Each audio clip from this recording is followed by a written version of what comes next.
यहाँ आपके दोस्तों ने चिड़िया आ गई है एक नई कहानी लेकर।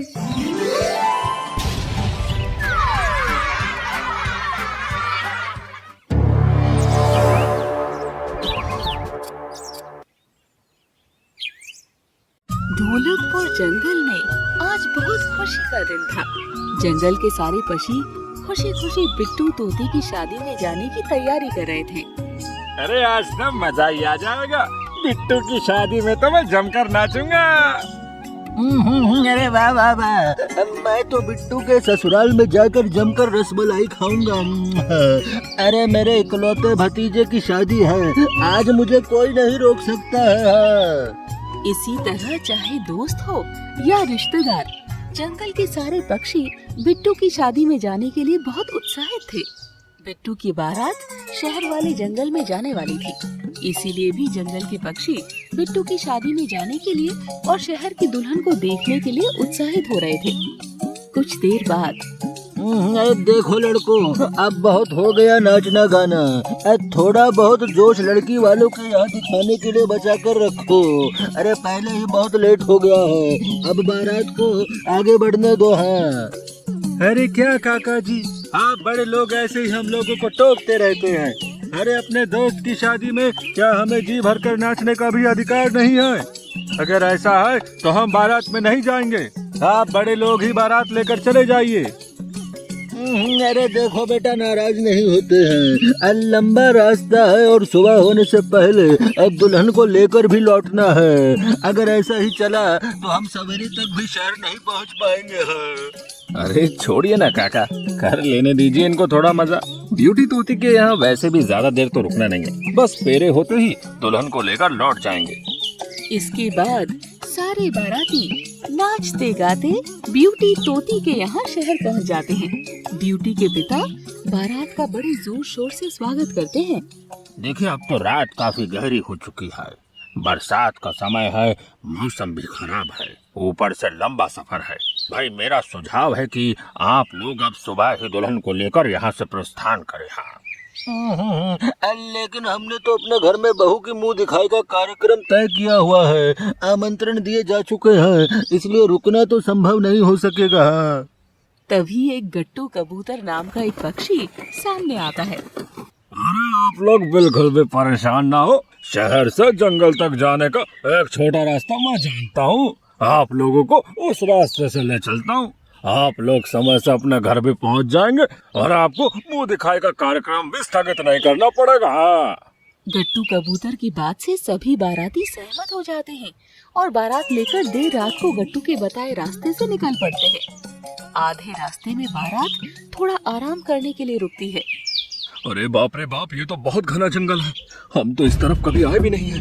आपको पूरा यकीन है ना गट्टू जी कि ये रास्ता हमारे जंगल की ओर ही जाता है? तभी अचानक बिजली कड़कने लगती है और एक भूतिया हंसी गूंजने लगती है। अरे काका, ये सब क्या हो रहा है? अचानक से मौसम कैसे बदल गया और ये किसकी भूतिया हंसी की आवाज गूंज रही है? मुझे तो बहुत डर लग रहा है। अरे बिट्टू भैया, हम लोगों को इस रास्ते से लाने वाला वो गट्टू कबूतर अचानक कहाँ गायब हो गया?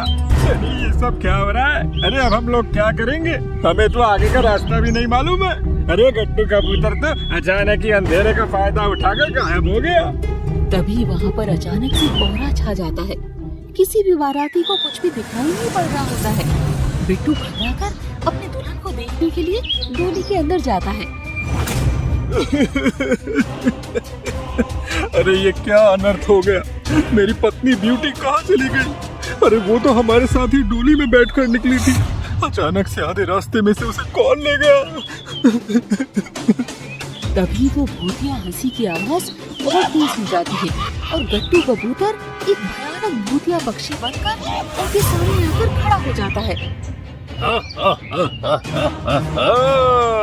अरे इतनी बड़ी बारात में एक भी समझदार पक्षी को नहीं लेकर आया तू?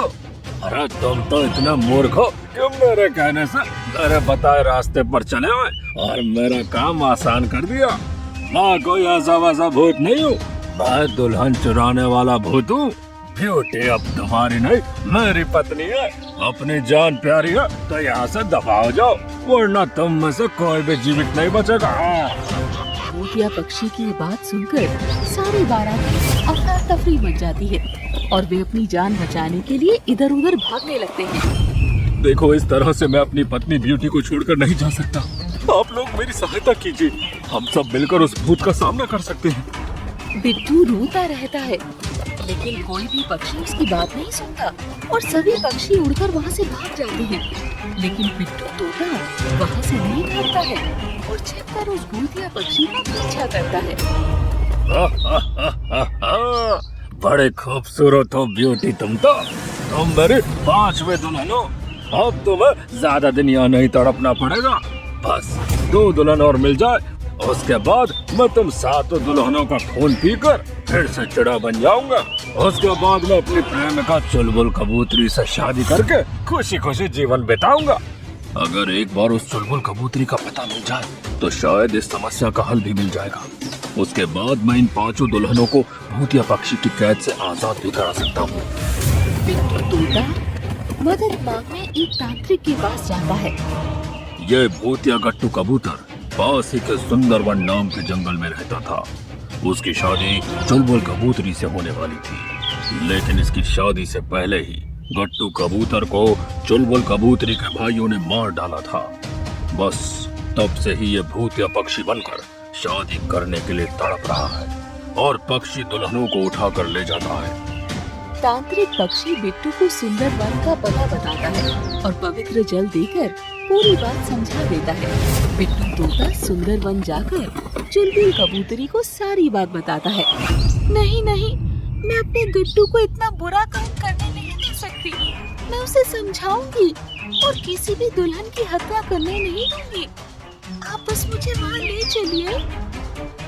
बिट्टू तोता चुलबुल कबूतरी को लेकर भूतिया पक्षी के ठिकाने पर पहुँच जाता है।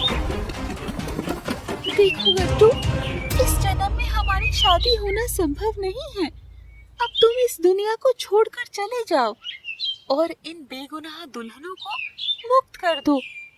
मुझे माफ कर देना गट्टू। बात कहते ही चुलबुल कबूतरी वो पवित्र जल भूतिया पक्षी के ऊपर डाल देती है, जिसके कारण वो भूतिया पक्षी उसी क्षण जलकर राख हो जाता है और हमेशा के लिए जंगल से चला जाता है।